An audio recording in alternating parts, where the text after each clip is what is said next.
আমি একটা কথা বলি, আমি ভারতবর্ষের নাগরিক হয়ে পূর্ব মেদিনীপুরের আমি মানে বহিরাগত নয়, আমার এই মাটিতে জন্ম। পূর্ব মেদিনীপুরে 16টাই বিজেপি জিতবে। আমাদের হচ্ছে শুভেন্দু অধিকারী একটাই লক্ষ্য করেছিল, স্বামী বিবেকানন্দকে যে লক্ষ্য তোমাদের টার্গেট থাকবে। আমরা পান্তা ভাত আর ঢুলি লঙ্কা খেয়ে আমাদের আমরা বিরিয়ানি খেয়ে কলকাতা আমরা এসি ঘরে থেকে করি না।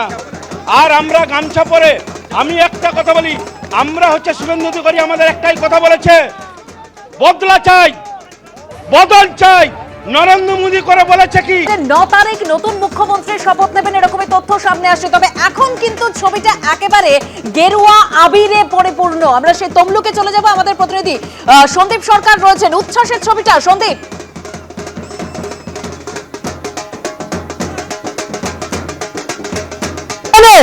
এই মুহূর্তে কিন্তু রীতিমতো স্লোগানে আবির খেলার মধ্যে উঠেছে প্রত্যেকে বিজেপির কর্মী সমর্থকেরা।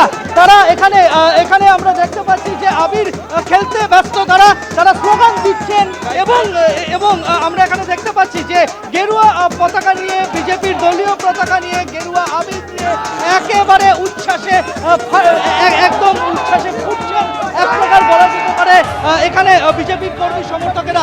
আজকে সকাল থেকে তারা জড়ো হয়েছিলেন, সকাল থেকে তারা অপেক্ষায় ছিলেন এবং সেই অপেক্ষার এবং সেই যে ধৈর্যের বাঁধ এই মুহূর্তে ভেঙেছে এবং এই মুহূর্তে গেরুয়া আবিরে একেবারে চারিদিক একেবারে ছেয়ে গিয়েছে।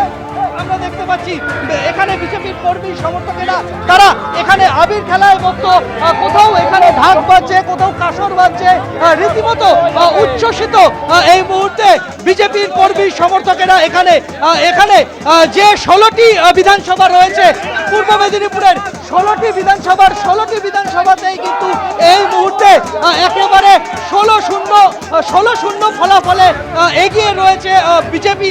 ফলে সেই জায়গায় দাঁড়িয়ে রীতিমতো উচ্ছ্বাস, রীতিমতো বাঁধ ভাঙা আনন্দে মেতেছেন বিজেপির কর্মী সমর্থকেরা।